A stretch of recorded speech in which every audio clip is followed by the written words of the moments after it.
광범위 파열로 가게 되면 팔을 못 드는, 들어 올리지 못하는 경우들이 생길 수가 있고, 그런 경우에는 인공관절 수술로 가야 되는 경우들도 있습니다.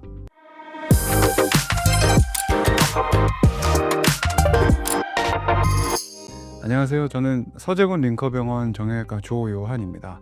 어깨, 고관절, 족부 담당하고 있습니다. 회전근개 파열은 젊은 분들한테 그리고 나이 드신 분들한테 모두 올 수 있기 때문에 많이들 병원에 찾아오시는 질환이고 많이들 궁금해하시는 질환입니다. 따라서 이 영상을 오늘 꼭 시청하셔서 필요한 정보를 얻어 가시길 바랍니다. 회전근개 파열은 어깨 힘줄 파열을 의미합니다. 회전근개는 총 4가지로 구성이 되어 있는데 극상근, 극하근, 견갑하근, 그리고 소원근으로 구성이 되어 있습니다. 4개의 힘줄 중에 하나라도 파열이 있으면 회전근개 파열로 진단을 할 수 있고, 부분 파열과 완전 파열로 구분을 해서 치료를 합니다. 부분 파열은 회전근개가 약간 매끈매끈해야 되는데 너덜너덜하게 되어 있는 것을 부분 파열이라고 얘기를 하고, 완전 파열은 원래 붙어 있어야 되는 자리에서 떨어져 나온 것을 완전 파열이라고 얘기를 합니다. 회전근개 파열은 외상이나 질병 2가지 원인에 의해서 생길 수가 있고, 외상은 다쳐서 생기는 거고 질병은 나이가 들면서 노화 현상으로 생기는 겁니다. 그래서 젊은 분들한테서도 올 수 있고 나이 드신 분들한테서도 올 수 있습니다.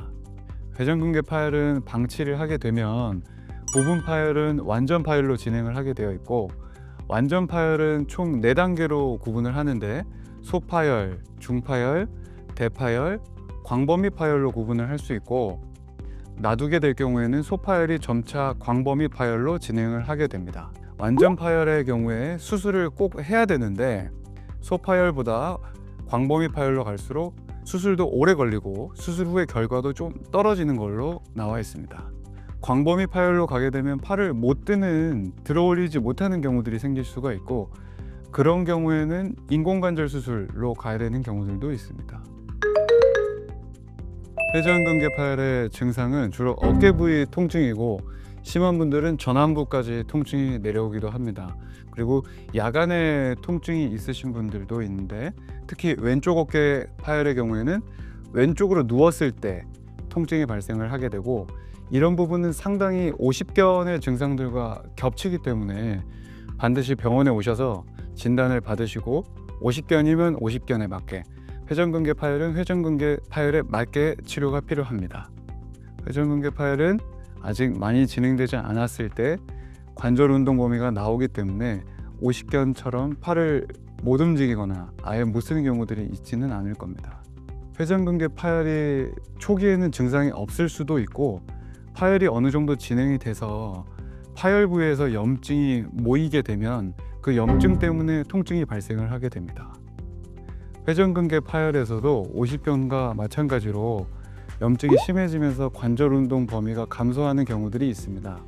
그런 경우에는 오십견과 비슷하게 팔을 올리거나 돌리는 그런 관절 운동 범위가 줄어드는 증상들이 나타날 수 있고, 그런 경우에는 오십견과 구분하기가 좀 힘들어지게 됩니다.